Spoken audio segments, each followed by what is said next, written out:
Women think MGTOW is extremely sexist, but in a misguided way rather than a deliberately hostile way. So rather than feeling like it's an attack on women, I feel like these are certainly biased due to a lack of male responsibility for shitty things. Facts are presented in an emotionally neutral way that comes across as very genuine. So in one way, I'm concerned about the message being sent, but appreciate the absence of hostility towards females. These kinds of stories go on to suggest that sex with a male can be nothing but violent, which is ludicrous and absurd. Do the men who support MGTOW advocate for total gender segregation? Do you really think that women have all the power, which often seems completely diluted to me? And how much responsibility would you say that men have in the messed up gender dynamics? It's hard to understand why men hold so much power and money, and whether patriarchy is a concept that you believe in. We don't want to dismiss your point of view, but I want to know if we are sexist because we refuse to sacrifice ourselves for women and do things for ourselves on our own. MGTOW wasn't intentionally hostile, but was more passive-aggressive and far from misguided because I am a woman and I want to learn about your point of view.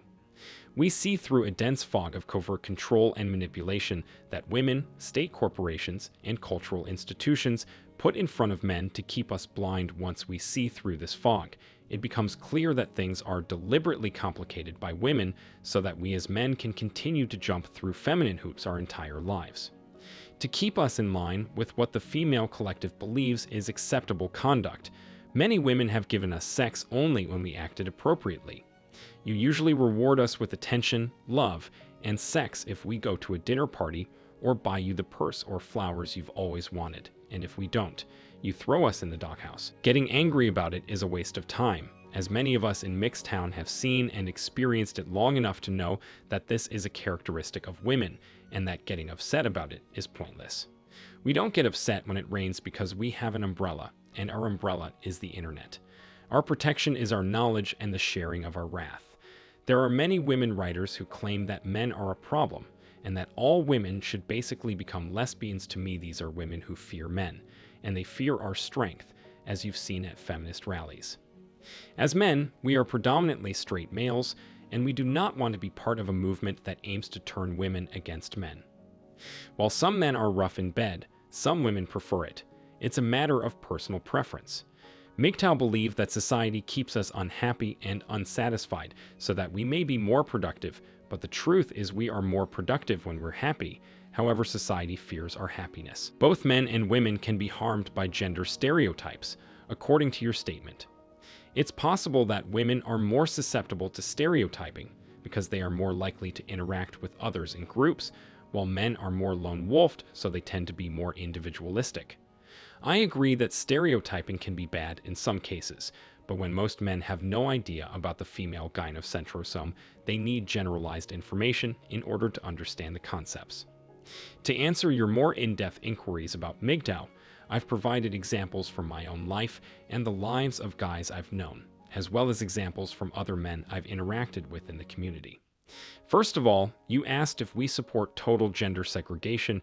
Well, we don't want total gender segregation, and many of us are content to occasionally date and have sex with women, but we won't submit our lives, money, or change our behavior to accommodate some of the ridiculous demands that women can put on us, and we seriously believe that women have all the power because they make up the majority of the voters. Our society is not made up of 50% males and 50% females. If men died 5 years earlier than women, there are more female voters than male voters out there, so therefore women have more political influence than men. During a conversation with a woman recently, I brought up this topic and she assumed it was just applicable to women.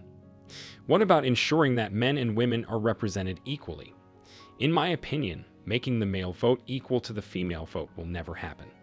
Lastly, you also inquired about the degree of male accountability for sabotaging gender dynamics. As a result, when men serve as white knights to help women get what they want instead of putting their own interests first, they end up endangering everyone else's. Men today are the worst and no one likes them, not even other males or women. No one loves wimpy men either. For the first time since I shed my childhood hairballs and learned to see women's conduct with my faculties of reason rather than emotion, Gina, one of my clients, recently told me that I was an alpha male. When it comes to raising men and boys, women need to take more responsibility because they are the majority of single parents and are ultimately accountable for establishing a situation where those men become men. And China's gender dynamics are harmed. Another question you ask is, why are so many men in high positions in business and politics? The answer is simple. Men make businesses and create as well as innovate, so why shouldn't they make the money and basically keep the power for themselves? When men lose their ability to hoard money and power, they stop inventing or caring because there's no point in working for free. You also ask if I believe in any aspect of the patriarchy, and my answer is that the word patriarchy is used to strip men of their rights by saying that a man has to share power equally. But it's not about power, it's about responsibility. Men are responsible for making sure the roads, factories, buildings, and key infrastructure continue to function, but women don't want to work in construction and road repair for the most part, and they don't want responsibility, they want to work as city planners. Telling those road workers what to repair from the comfort and safety of a desk with regards to the fictional character Spider-Man is Uncle once said that with great power comes great responsibility, and most women want great male power, but they don't want great male responsibility. At least the majority of them don't want that. Hopefully, I've educated you about what it means to be a MGTOW as well as what it means to be a man. But women will never truly know what it's like to be a man until they're forced to rely on themselves. 100% of men don't get freebies and handouts from each other. If I ask most of my friends to help me out on a project for free, they will often tell me to piss off. However, if I offer the money, they'll be there on time. Women have the privilege of using their beauty to ask men for free favors, and there's always a white knight or mangina out there to do those favors that are female privilege, and men will never have that.